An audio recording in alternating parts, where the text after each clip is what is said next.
Hello again, everyone. Welcome back to the improvised studio here in the Boogie Down Bronx. You know, there are two things you can be sure of in this life.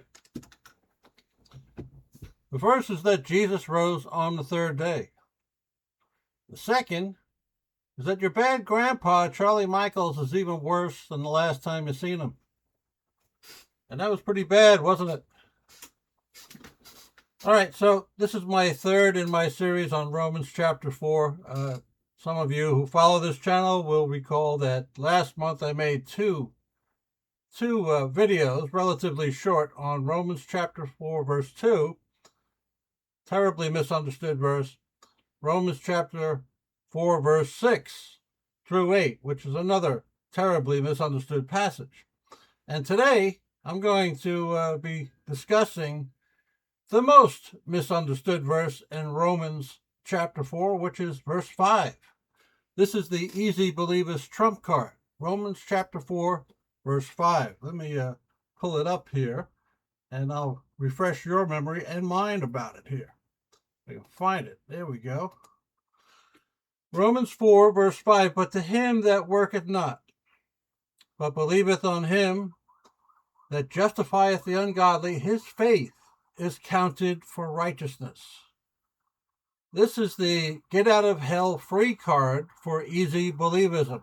Romans chapter 4, verse 5. But to him that worketh not, and of course, worketh not means to him that doesn't do anything at all. Of course, the context is talking about works of the Torah, of course.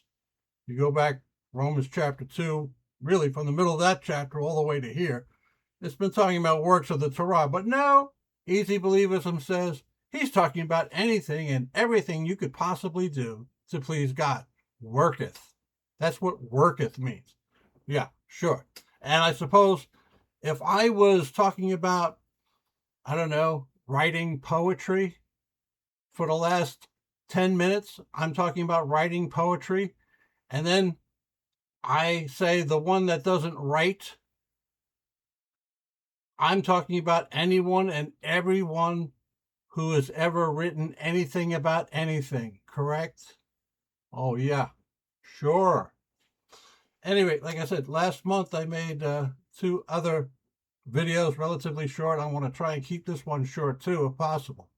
But I did Romans chapter 4, verse 2, another widely misunderstood verse, another one that the Greasy Gracers are constantly throwing in our faces to say, you see, we don't have to do anything. We just have to think some warm and fuzzy thoughts about Jesus, and we're out of hell.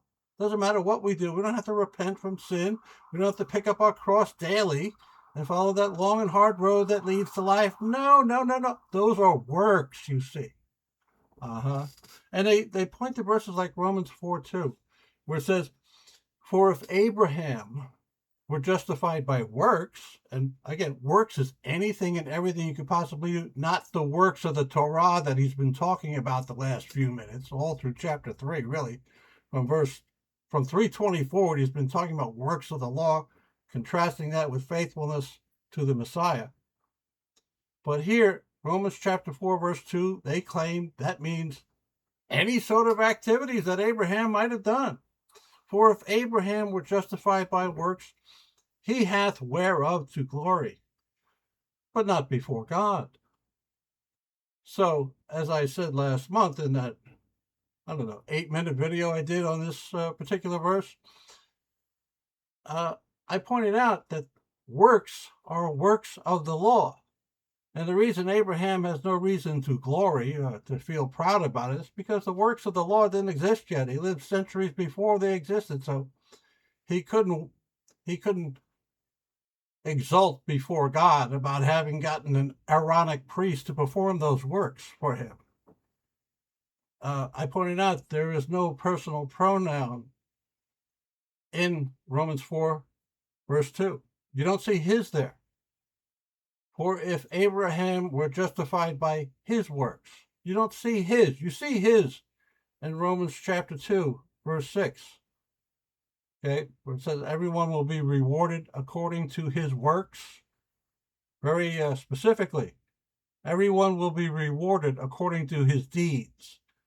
In that case, the King James Version changed works to deeds.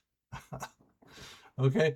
But here, it's for if Abraham were justified by works, again, you don't see the personal pronoun his, because it's talking about works of the Torah.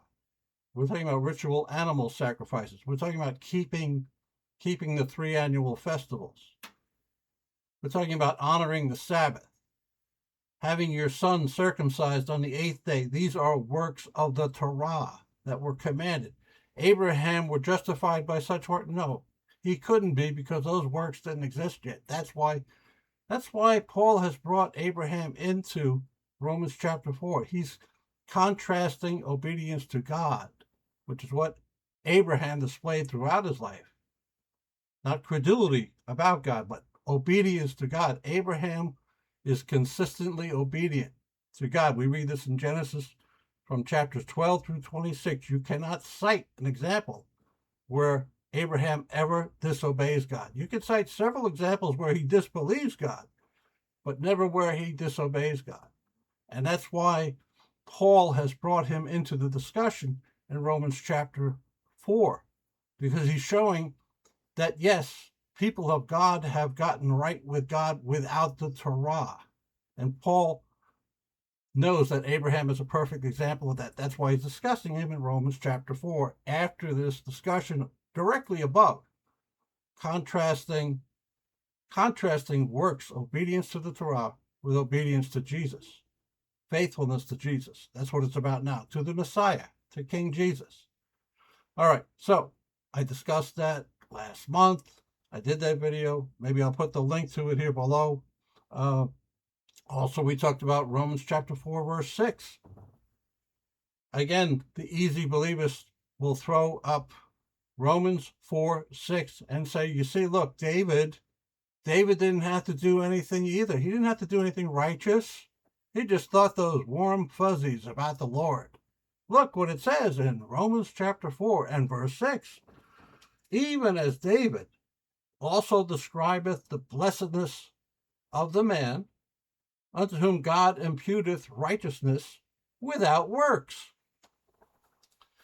And again, these Greasy Gracers say, God imputeth righteousness without works. That means God made David righteous without David ever doing anything. No, works is still works of the law. Okay? Paul brings David into the discussion because David wrote a psalm about getting righteous with God without performing the works of the law. It's Psalm 32 in that psalm. And Paul quotes from that psalm in verses 7 and 8. Blessed are they whose iniquities are forgiven and whose sins are covered. Blessed is the man to whom the Lord will not impute sin. In Psalm 32, David talks about he had been physically ill until he confessed his sin. Then he recovers. What he doesn't say is that he didn't go to the tabernacle and sacrifice any animals like the law commands in Leviticus chapter 5 and verse 6 for it. You confess your sin, and then you take the goat or the lamb to the tabernacle for sacrifice with the priest. That's what the law commands. Paul brings up David because he writes a psalm about someone who got righteous with God without performing those works of the law. And yet the easy believers will look at 4:6 and say, you see, even as David describeth the blessedness of the man unto whom God imputeth righteousness without works. And here they're going to claim, yeah, David is righteous just because he thought those warm and fuzzy thoughts about the Lord, not because he did anything. Well, that's not what Psalm 32 says. Psalm 32 says he confessed his sin. And you can be quite certain he repented of it too. Otherwise, there's no point in confessing it, is there? All right, now we come to the really favorite of the Greasy Gracers, which is Romans chapter 4, verse 5, where we started. And I will refresh your memory again here. But to him that worketh not. And again, they're claiming work means doing something, anything. Not works of the Torah, And we just showed that works of the Torah is still under discussion. It was in Romans 4:2. It was in Romans 3:28. It was again in Romans 4:6 through 8. What makes you think in Romans 4, verse 5, works means anything and everything you could conceivably do to please God? Of course, that's not what it means in Romans 4:5. It should say, but to him that worketh not the works of the law. But Paul is not going to spell out the entire concept for you. He's not going to wax redundant. He's been talking about works of the law since Romans chapter 2. He doesn't have to say again works of the law of Moses. He simply says, but to him that worketh not, but believeth on him that justifies the ungodly. Now this is the phrase that runs everybody amok. But believeth on him that justifieth the ungodly. What runs people amok here is this phrase, believeth on. It's a Calvin-retarded mistranslation. This is Luther's idea of how the verse should read. This is Tyndale, who was a Lutholater, his idea of how that verse, how this phrase, pistuo ante epi, should be translated. It's a mistranslation. There's nothing to believeth on. It's a Protestant slogan. Believeth on what? It isn't said. This verb that gets translated believeth, it's the same verb that got translated committed in Romans chapter 3, verse 2. This preposition that got translated on, it's the same preposition that got translated toward in Romans chapter 11, verse 22. It's a very flexible preposition. In fact, it gets translated to all over the New Testament. They needed to reduce a transaction requiring lifelong covenantal loyalty like Abraham displayed. They needed to reduce that to a psychological feeling. And the way to do that is to transmogrify commit to believeth on. Okay? So they disingenuously went with believeth on instead of commit to, because commit to requires works, doesn't it? It requires cooperation. And the people, as I've said numerous times on this channel, the people who put the scriptures into English originally were Augustinian monergists who claimed God does all the saving work. Your cooperation is not necessary. If we translate this phrase, commit to, you're talking about synergism. You're talking about cooperation with your own salvation. No. They needed to preserve monergism, and the only way to do that is to translate this Greek phrase into believeth on. But again, believeth what? It's not said. And there's no reason why believing should be rewarded anyway. But committing, there's of course a reason to reward someone who has committed to you. They played fast and loose here again, as they do throughout the New Testament. John chapter 3. They did so above here where it says, in 4:3, where it says Abraham believed God and it was counted unto him for righteousness. No, Abraham didn't believe God. We've already said he distrusted God's promises. He didn't trust God to protect his life. He tried to pass his wife off as his sister in Genesis 12, Genesis 20. He didn't believe God's promises about his progeny, that he would have as many descendants as there are stars in the sky. We know that because in Genesis 16, he gets his wife's maid Hagar to produce an heir, Ishmael. So no, Abraham didn't always believe God, but he never disobeyed God. And that's why believed is a mistranslation there too. That same verb, G4100. No, Abraham entrusted to God. He entrusted his fortunes to God. He entrusted God with his future, and God considered that something righteous. Does that mean he was permanently righteous? Of course not. If he was permanently righteous, why does God test him with the sacrifice of Isaac in Genesis 22? What's the point of putting Abraham to the test if he's permanently righteous? No. Righteousness is what God considered Abraham to be. He considers him righteous for having entrusted his future to God. But again, there's nothing in there that says Abraham was permanently righteous. That is eisegesis. That's easy believism. And again, it's based on this idea that God does all the saving work. If actually Abraham had to make the decision to sacrifice Isaac to be righteous, then we're talking about synergism, aren't we? We're talking about cooperation, things that he has to do. Back to verse 5 here. But to him that worketh not.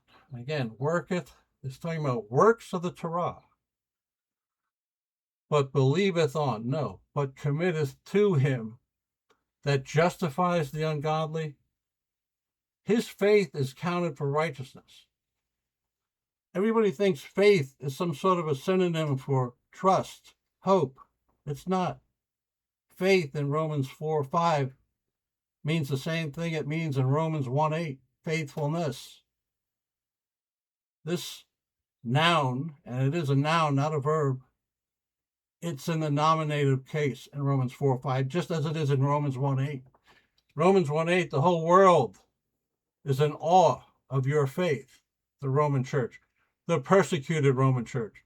And the whole world doesn't admire the faith of the Roman church because they had this remarkable ability to suspend disbelief about miracle stories. No, the world admires the Roman church because they remain true to King Jesus despite the brutal persecution. That's what faith is. Even in English, it's talking about fidelity. And that's what it's talking about in Romans 4:5, fidelity. So how should we read Romans chapter 4, verse 5? Like this. But to him that works not the works of the law of Moses,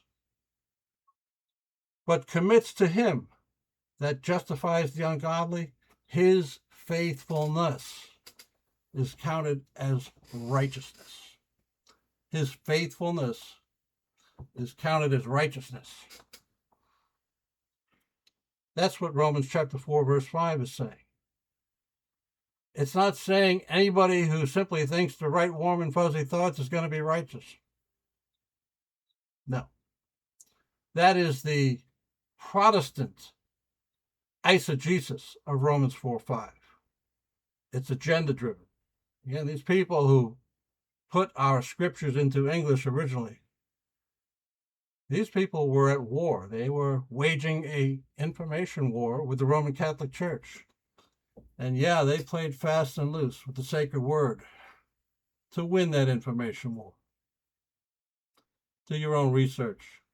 You got a heads up here from your bad grandpa, Charlie Michaels. There's going to be even worse the next time you see him. Till then, God bless.